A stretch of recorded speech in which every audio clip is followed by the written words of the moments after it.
Καλώς ήρθατε σε ένα ακόμη επεισόδιο. Εγώ είμαι η Γεωργία και είμαι εδώ για να σας κρατήσω συντροφιά σε ό,τι και να κάνετε. Βάλε κρασί και ξεκινάμε.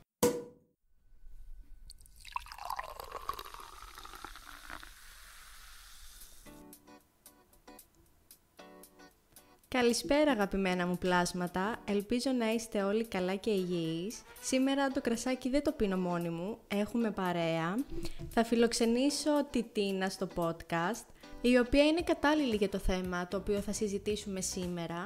Θα μιλήσουμε για τη ψυχοθεραπεία, η οποία αποτελεί ταμπού. Καλώς ήρθες Τίνα. Καλώς σας βρήκα. Ευχαριστώ πάρα πολύ για την πρόσκληση. Χαιρετώ όλα τα αγαπημένα πλάσματα της Γεωργίας, τα οποία για σήμερα είναι και δικά μου. Όντως, η ψυχοθεραπεία είναι ένα μεγάλο ταμπού στην εποχή μας και μέσω της δικής μου προσωπικής εμπειρίας θα ήταν πολύ ωραίο να θίξουμε αυτό το θέμα. Ένας από τους λόγους που η ψυχοθεραπεία θεωρείται ταμπού είναι γιατί ένα μεγάλο ποσοστό ανθρώπων δεν αναγνωρίζει τη διαφορά ανάμεσα στο ψυχολόγο και στο ψυχίατρο. Για παράδειγμα, δεν είναι λίγες οι φορές που έχω ακούσει την έκφραση «δεν θέλω να πάω σε τρελογιατρό» ή «δεν θέλω να στείλω το παιδί μου σε ένα τρελογιατρό». Εσύ τι πιστεύεις γι' αυτό? Κοίτα να δεις, γιατρός δεν είμαι, αλλά βάσει λογικής μπορούμε να καταλάβουμε ότι ο ψυχίατρος έχει τη δυνατότητα να σου χορηγήσει φάρμακα. Κάτι το οποίο ο ψυχολόγος δεν μπορεί να κάνει, δεν έχει αυτή τη δυνατότητα. Στον ψυχολόγο, όπως το λέει και η λέξη, πας, ανοίγεις την ψυχή σου, λες τα προβλήματά σου, ενδεχομένως εκφράζεις θέματα τα οποία δεν μπορείς να συζητήσεις με κάποιον άλλον. Ο κόσμος δεν μπορεί να αντιληφθεί το πρόβλημά σου και ειδικά αυτοί που σε αγαπάνε θα σου πούνε «έλα μωρέ, όλα καλά». Δεν είναι έτσι. Ο ψυχολόγος μπορεί να δει από μια πιο σφαιρική πλευρά την κατάστασή σου και έτσι μπορεί να σε βοηθήσει. Ο ψυχίατρος είναι κάτι πολύ διαφορετικό και πρέπει να μάθουμε να το ξεχωρίζουμε. Συμφωνώ απόλυτα. Ο ψυχίατρος ασχολείται με τις ψυχικές διαταραχές, στις οποίες κιόλας παρεμβαίνει με φαρμακευτική αγωγή όπως ανέφερες. Οπότε πρώτα απ' όλα πρέπει να ξεχωρίσουμε αυτές τις δύο έννοιες, του ψυχολόγου και του ψυχίατρου. Και τώρα πες μας, άμα θέλεις φυσικά, ποιος ήταν ο λόγος που σε οδήγησε στο να ξεκινήσεις ψυχοθεραπεία και πόσο καιρό κάνεις ψυχοθεραπεία? Λοιπόν, ξεκίνησα ψυχοθεραπεία πριν από 3 χρόνια, στα 24 μου, μετά το τέλος της πρώτης καραντίνας, την ένδοξη αυτή καραντίνα, νομίζω όλοι τη θυμόμαστε. Εν τω μεταξύ, λίγους μήνες πριν από αυτό, είχα χωρίσει. Είχα βγει από μία σχέση πολύ έντονη, έντοξος έρωτας και αυτός, και όλο αυτό με είχε ρίξει πάρα πολύ σε συνδυασμό με τον κορονοϊό. Είχαμε κλειστεί μέσα, δεν μπορούσαμε να πάμε πουθενά. Παρ' όλα αυτά, αξίζει να σου πω ότι από πριν σκεφτόμουν το κομμάτι της ψυχοθεραπείας και ίσως αυτό τελικά με έκανε να αποφασίσω οριστικά ότι πρέπει να βοηθήσω τον εαυτό μου. Τώρα, τι προβλήματα υπήρχαν? Κοίτα να δεις, πολύ χαμηλή αυτοπεποίθηση, πολλές ανασφάλειες και ίσως για κάποιους αυτό μπορεί να ακούγεται αρκετά ασήμαντο, για μένα όμως ήταν πολύ σημαντικό και αυτό που πρέπει να μάθουμε να ξεχωρίζουμε είναι το πρόβλημα του καθενός, είναι μοναδικό. Αν κάτι για σένα είναι λίγο, για μένα είναι πολύ. Εγώ δεν μπορούσα να συνεχίσω να ζω με αυτό, μου δημιουργούσε τρομερό πρόβλημα στην καθημερινότητά μου, στις σχέσεις μου, είτε είναι φιλικές, είτε είναι ερωτικές, είτε είναι επαγγελματικές, όλα είναι εξίσου σημαντικά, δεν πρέπει τίποτα να το μειώνουμε. Οπότε και έτσι ξεκίνησα, με πολύ μεγάλο θάρρος, με πολύ μεγάλο φόβο, είπα όμως ή τώρα ή ποτέ, είσαι πολύ μικρή για να αφήσεις τέτοια προβλήματα να σε καταβάλουν. Είναι πάρα πολύ σημαντικό το γεγονός ότι τα αντιλήφθηκες, τα αποδέχτηκες κυρίως, γιατί δεν είναι σπάνιο να κλείνουμε τα μάτια μας σε προβλήματα ψυχολογικής φύσεως. Όταν πήρες την απόφαση να ξεκινήσεις και το ανακοίνωσες στην οικογένειά σου, εκείνη πώς το πήρε? Κοίτα, δεν είχαν και την καλύτερη αντίδραση, αυτό είναι μια αλήθεια. Η μαμά μου πιο πολύ θεώρησε ότι θα πάρω φάρμακα, είναι αυτό που αναφέραμε στην αρχή, και μου είπε ότι ναι, οκ, να πας, αλλά δεν θέλω να μπεις στη διαδικασία να πάρεις φάρμακα, γιατί αξίζει να αναφέρω ότι έχουμε ένα ιστορικό στην οικογένεια που έχουν πάει σε νευρολόγους, οπότε αυτό τη φόβησε όσο αφορά εμένα. Ο μπαμπάς μου από την άλλη, εντάξει, είναι και λίγο πιο χαλαρός. Ο μπαμπάς μου είπε, σκέψου το λίγο από οικονομικής φύσεως. Οπότε ο καθένας είχε τη δική του αντίδραση. Εγώ απλά έκλεισα τα αυτιά μου, είχα πάρει την απόφαση μέσα μου, είχα πει ότι όπως αν πόναγε το στομάχι μου θα πήγαινα σε έναν παθολόγο, έτσι ακριβώς αυτή τη στιγμή πονάει η ψυχή μου και πρέπει να πάω σε έναν ψυχολόγο. Και αυτό και έκανα. Μου αρέσει πάρα πολύ η αντίδραση του μπαμπά σου, ένας κλασικός Έλληνας μπαμπάς.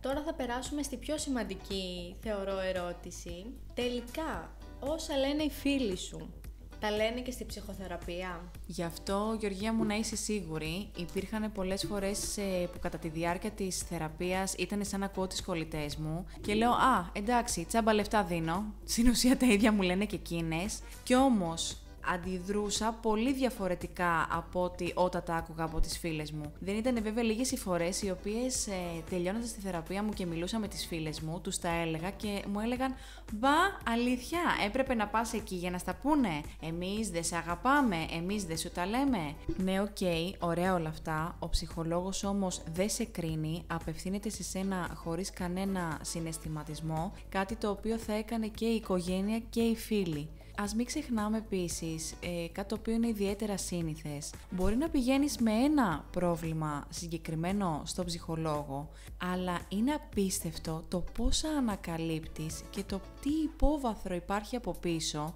Και αυτός είναι ο λόγος που εξακολουθώ, παιδιά, να κάνω ψυχοθεραπεία και είμαστε αισίως τα 3 χρόνια. Και αυτό οφείλεται στο γεγονός ότι εγώ τέριαξα, κούμποσα με την ψυχολόγο μου.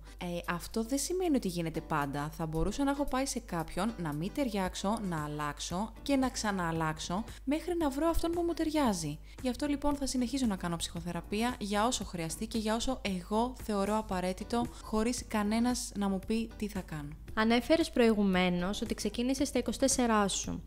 Είναι μια ηλικία που οι περισσότεροι δεν έχουμε και την οικονομική δυνατότητα να ξεκινήσουμε αυτό το ακριβό σπορ, ας το πω έτσι. Δηλαδή, πολλοί άνθρωποι έχουν πάρει την απόφαση να ξεκινήσουν ψυχοθεραπεία, να πάνε σε κάποιο ψυχολόγο, αλλά το οικονομικό κομμάτι είναι κάτι που τους σταματάει. Εσένα τι να σε δυσκόλεψε αυτό το κομμάτι? Δηλαδή, υπήρχαν φορές που σκέφτηκες να σταματήσεις τη ψυχοθεραπεία? Χαίρομαι πολύ για την πάσα που μου δίνεις, θα ήθελα να τοποθετηθώ πάνω σε αυτό. Αντιλαμβάνομαι ότι είναι πολλά τα χρήματα τα οποία πρέπει να δίνουμε για την ψυχοθεραπεία. Δεν σου κρύβω ότι υπήρξαν και φορές μέσα σε αυτά τα χρόνια τα οποία ακύρωσα τις συνεδρίες μου γιατί δεν είχα χρήματα. Παρόλα αυτά είπα ότι θα στερηθώ κάτι άλλο προκειμένου να βάλω σε προτεραιότητα την ψυχική μου υγεία. Και κάπου εδώ αξίζει να αναφέρουμε, ύστερα από μια σύντομη αναζήτηση που κάναμε, πως αρκετοί δήμοι προσφέρουν δωρεάν συνεδρίες ή συνεδρίες χαμηλού κόστου σε σχέση με το σύνηθες. Επίσης, όσοι φοιτητές μας ακούνε, για κάντε μια αναζήτηση. Πολλές σχολές δίνουν τη δυνατότητα για ψυχολογική υποστήριξη, φυσικά από επαγγελματία. Και τώρα θα ήθελα να μου πεις, σε αυτά τα 3 χρόνια, την εμπειρία σου και τι έχεις αποκομίσει από όλο αυτό. Κάθε συνεδρία είναι διαφορετική. Υπήρχαν φορές που ένιωθα πολύ απογοητευμένη. Ένιωθα ότι έκανα μία τσάμπα συνεδρία, έφευγα με κλάματα. Άλλες στιγμές πάλι δεν ήθελα να πάω γιατί δεν είχα ακολουθήσει τις συμβουλές της και είχα κάνει κάτι εντελώς διαφορετικό από αυτό που μου είχε πει και ένιωθα ότι θα εκτεθώ εάν πάω και της πω την αλήθεια. Και όταν της το έλεγα, γιατί εν τέλει πήγαινα, μου έλεγε θέλω να μου λες την αλήθεια, δεν θέλω να κρύβεσαι πίσω από αυτό, είμαστε εδώ για να το δουλέψουμε και να δούμε τι καλύτερο μπορούμε να κάνουμε. Όπως αναφέραμε και νωρίτερα, δεν θα με κρίνει, ίσα ίσα θα με συμβουλέψει για το καλύτερο. Οπότε η εμπειρία μου, αν μη τι άλλο, είχε πολλά σκαμπανεβάσματα και εξακολουθεί να έχει, είναι ανάλογα την ψυχολογία μου και τη διάθεσή μου. Τώρα το τι έμαθα από όλο αυτό, ξέρω θα σας ακουστεί πολύ κοινό και θα μας πεις «Ωραία τα λες ρε κοπελιά, η πράξη είναι πολύ διαφορετική» και θα συμφωνήσω απόλυτα μαζί σας. Έμαθα να βάζω τα όρια μου, έμαθα να πιστεύω πιο πολύ στον εαυτό μου, έμαθα να αναγνωρίζω τα λάθη μου, να τα δέχομαι, αλλά να μπορώ και να τα διορθώνω, γιατί αν δεν το κάνεις εσύ, δεν θα το κάνει κανένας άλλος για εσένα. Οπότε συνεχίζω να μαθαίνω, συνεχίζω να εξελίσσομαι, τα προβλήματα πάντα θα υπάρχουν, ανέκαθεν υπήρχαν, είμαστε νέοι άνθρωποι και όσο ζούμε, μαθαίνουμε και παλεύουμε για κάτι καλύτερο. Προσέξτε όμως, κάτι καλύτερο για εσάς, όχι για κανέναν άλλον. Αυτό που ανέφερε στο τέλος είναι κάτι το οποίο ανοίγει πολλές συζητήσεις, αλλά δεν θα το κάνουμε τώρα, ίσως σε ένα άλλο podcast να το αναλύσουμε, δηλαδή ό,τι κάνουμε να το κάνουμε για τον εαυτό μας. Είναι κάτι πολύ σημαντικό, κάτι το οποίο πρέπει να το μάθουμε. Ωστόσο, εκεί που καταλήγουμε είναι ότι κάθε άνθρωπος έχει είτε μικρά προβλήματα είτε μεγάλα, αυτό ο καθένας το ορίζει για τον εαυτό του και πως πιθανότατα όλοι χρειαζόμαστε ψυχοθεραπεία και πρέπει να βρούμε το τρόπο να το κάνουμε. Και εγώ θα καταλήξω στο ότι τελικά εμείς κάνουμε ψυχοθεραπεία γιατί δεν κάνουν αυτοί που πρέπει να κάνουν και καταλήγουμε εμείς του τρελού και οι άλλοι περνάνε μια χαρά. Θα ήταν πάρα πολύ καλή ιδέα να δίναμε και κάποιο εκπτωτικό κωδικό μέσα από αυτό το podcast, αλλά δυστυχώς δεν έχω συνεργασία. Πάντως, όποιος ενδιαφέρεται, είμαι ανοιχτή σε προτάσεις και συνεργασίες. Λοιπόν, ας σοβαρευτούμε πάλι και Τίνα, θέλω να μας πεις μια συμβουλή που θα έδινες στους ακροατές μας.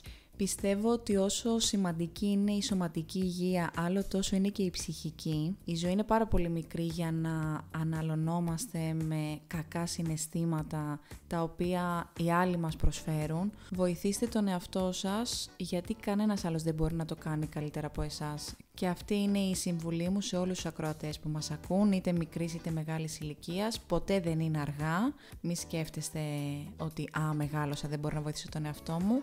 Αν εσείς πραγματικά το θέλετε, τότε και θα γίνει. Σε ευχαριστώ πάρα πολύ που μοιράστηκες μαζί μας την εμπειρία σου. Είναι πάρα πολύ σημαντικά όλα αυτά που ακούστηκαν και χαίρομαι πάρα πολύ γι' αυτό. Ελπίζω να τα ξαναπούμε σε κάποιο άλλο podcast. Σε ευχαριστώ πάρα πολύ και εγώ. Ελπίζω έστω και λίγο να βοήθησα με τις μικρές αυτές συμβουλές. Θα χαρώ πολύ και εγώ να τα ξαναπούμε σε μια επόμενη συζήτησή μας. Πολλά φιλιά! Εμείς θα τα ξαναπούμε σε κάποιο άλλο podcast. Εύχομαι μέχρι τότε να είστε όλοι καλά και να απολαμβάνετε την κάθε στιγμή.